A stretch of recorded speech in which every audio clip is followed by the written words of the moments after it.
Hey everyone, hope all of you are having a great day. This is day 55 and 56 of my .NET 100 Days .NET Learning Challenge. So you guys might be thinking, whoa, you started making, you started merging the days, you started being lazy. The thing is, no, yeah, that is true in a one way, but think about it this way. You guys are wasting your time and resource to watch my video, so I thought that maybe I should give you guys back something useful, and watching what I'm doing regularly is not very useful for you guys. So now I decided to actually show you guys how am I doing, what am I doing. So I decided to separate out my days based on chunks, based on the topics that I'm covering. So in the past 2 days, I have integrated the database service and how to scrape all the music from all over the phone only in Android. So in today's video, I'm gonna show you guys exactly how to do this step by step and how I integrated everything in my application. So without further ado, let's get started. Okay, so this is what I've built in last 2 days. So here you can see the UI looks a lot different because these are the real music that has been fetched, that are being fetched from my local storage. So not local storage, my file system, and then these are the real musics. The first thing what I did here is it only works for the Android. It is scraping all the file from the file system for all the musics, and then it is returning all the list of our musics. And now here you can see there are two types of music. One has the timestamp here, and one does not. I kept it here intentionally because the files that does not have any timestamp here at all are being fetched from the database. So yes, we are using the database. Why we're using the database? Because we cannot scrape the file here on the iOS. So what we here need to do is we need to import music manually here. So say let's import this music right here, and it is imported right here. Now if I refresh the app right now, you guys will see that this thing still stays. And previously, if you guys have been following, then you'd see that this thing does not stay at all. This thing goes away every time we refresh the app. So let's talk after refreshing the app. So here's our app after refreshing, and you guys can see there are 4 musics and these are persisting. And yes, that does not have any timestamp. Again, I kept it here intentionally so that you guys can understand which music are coming from the database and which are actually coming from the file system itself by scraping. And then you guys can see is there is no more current music being played controls. So it comes whenever I try to play any music. So let's try to play a music, and then this thing shows up again because that may make much more sense. And obviously we can play the music. I don't think you guys can hear the sound because I turned off my computer audio to make my microphone better. And yeah, that's pretty much it. So let's go ahead and see how I did all that. Okay, so let me show you guys how to integrate database on any MAUI application. So first of all, let's see what Microsoft says in their documentation, how to integrate one. So first of all, what do we need? We need an SQLite database. So we actually don't need it. We're going to be using SQLite database because that's the default for most of the application. And then we need SQLite netpcl package. So if we search it on the NuGet package manager, then there will be an instruction how to, or I would say the command how to install this on any project with .NET CLI. So first of all, they're saying that we need a configuration file. So in the configuration file, there are 3 main things, which is the database file name and the flags. So that's the read-write flag, how the database is gonna operate. And the important thing is the database path. So they're saying that we need these 3 things. Then what we need is the database file. So first of all, we need a database file, which is the init. So if you guys see in the init function async task init, They're saying if the database if we don't have any if we have any database, just return. And if we don't have a database, then create a database connection, which is SQLite async connection, and pass the path and the flags that we define on the config file, and basically create a table. Now for this table, this is this to do item, we need some kind of entity. So the entity is gonna be the simple class with all the properties. And then they're saying on this database file, we need to somehow define that what we're gonna do, like get, save, all these kind of stuff. So if you guys are noticed haven't noticed, then please see that in every function they're calling the init. So in every function, the Microsoft is saying that you need to init the database. So whatever function you call, if there is no database, just create one. So let's see, how did we do this in our application? So first of all, before actually diving into this, let's see. So they're saying that okay, now register this on the service something. So that's a C# thing that basically helps us to initialize any class based on the context, and then use it. So here, if you see that they're using database dot save item async, so where they're getting the database from, in the initialize they are passing the to do item database.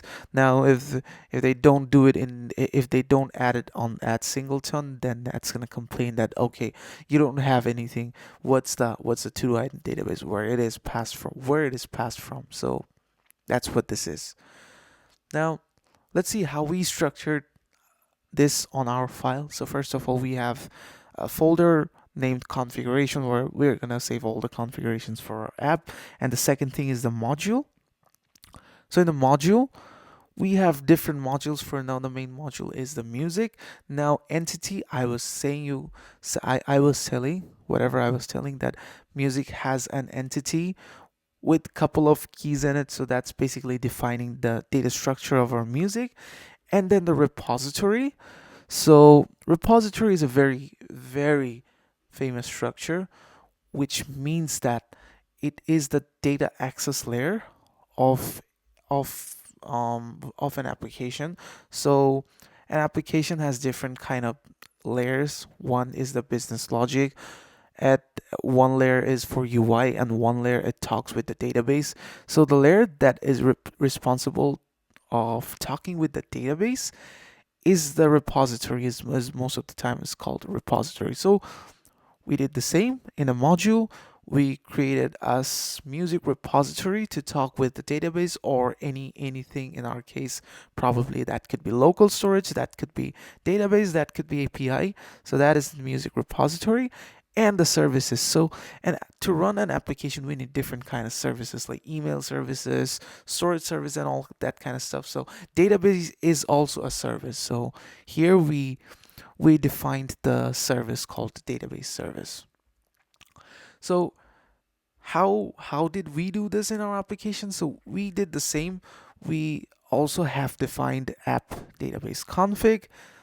We just copy pasted everything like the Microsoft showed us. However, that thing we did different. So first of all, we created a service file for the database, and what we did is we created the init function, and then we are saving the database connection to somewhere, because if we try to access the database without initializing any connection at all, it's going to complain that, because SQLite async connection is not any kind of machine. For example, you have a rule book of how the machine is made, and you have bots the actual machine. So if you tell to do the rule book something like, yeah, I need this rule book, do this for me, but that is only a rule book how the machine is made, right?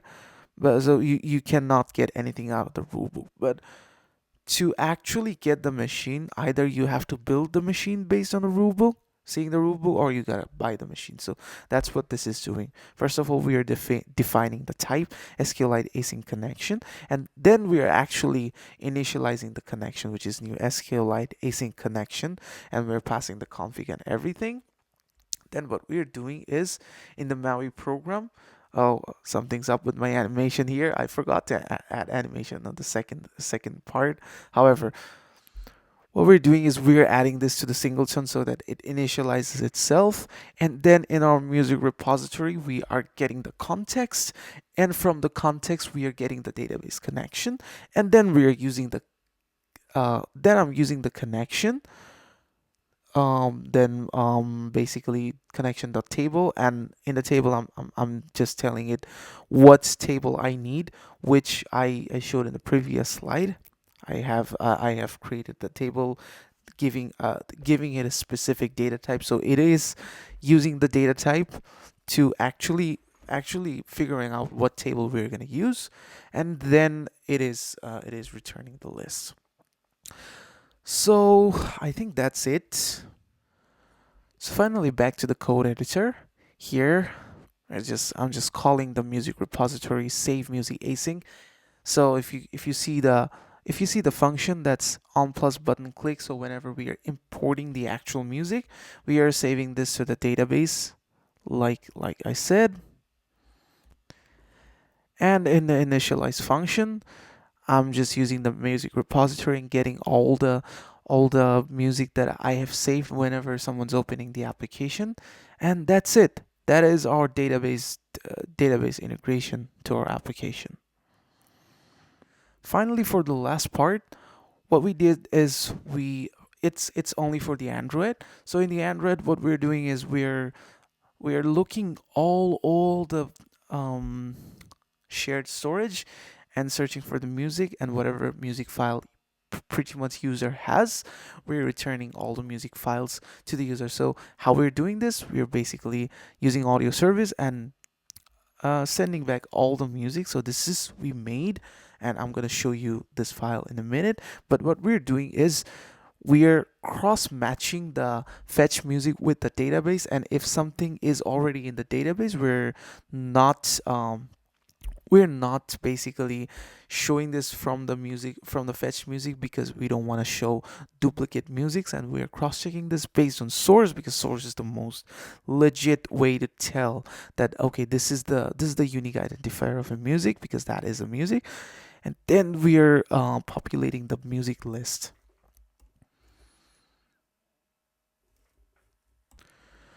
Now in the audio service, you guys can see that I am using a directive, which is #if Android and #if.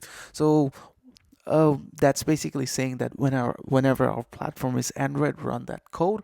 And there's a difference between #if and using the normal if. #if is a pre that's called pre-compiling directive or runtime directive. I just forgot the actual name, but what it basically does is, instead of doing the working like a normal if else, what it does is, if it's not an Android platform, it removes the code from the source code altogether in the compilation time, and if it is Android platform, then it keeps the code. So that makes it very suitable for using that kind of operation. So, and that code, that is completely native code, although this is in C#.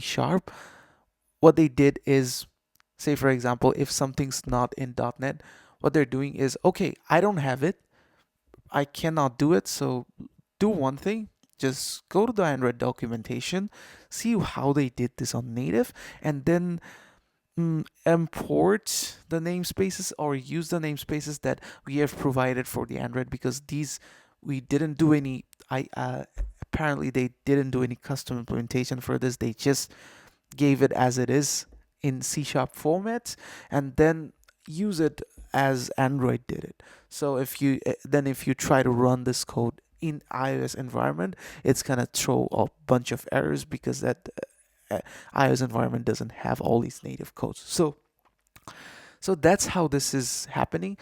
And now if you guys see all these codes, you folks who have Android native experience, that is exactly the same code as Android native. So here, in a nutshell, what's happening right here is it is checking the permission, and if the permission is not granted, then it is asking for the permission and waiting for getting a result. And if someone declines, then they will return empty list. But if they agree with the permission, then it is defining a projection. So projection is basically a way of telling the data store that we need data title or all these information whenever fetching a music. And then there's a cursor is exactly what cursor does.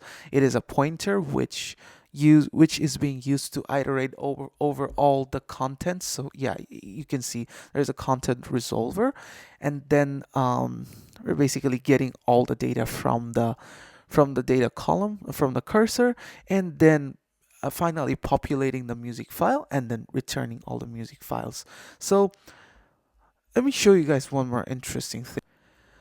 So here I have pulled up the documentation for Android native code, and see, they're using the exact terms, MediaStore and everything. And I don't have it right now. There are slight difference in naming convention, which is the slight difference in naming convention between Java and C Sharp.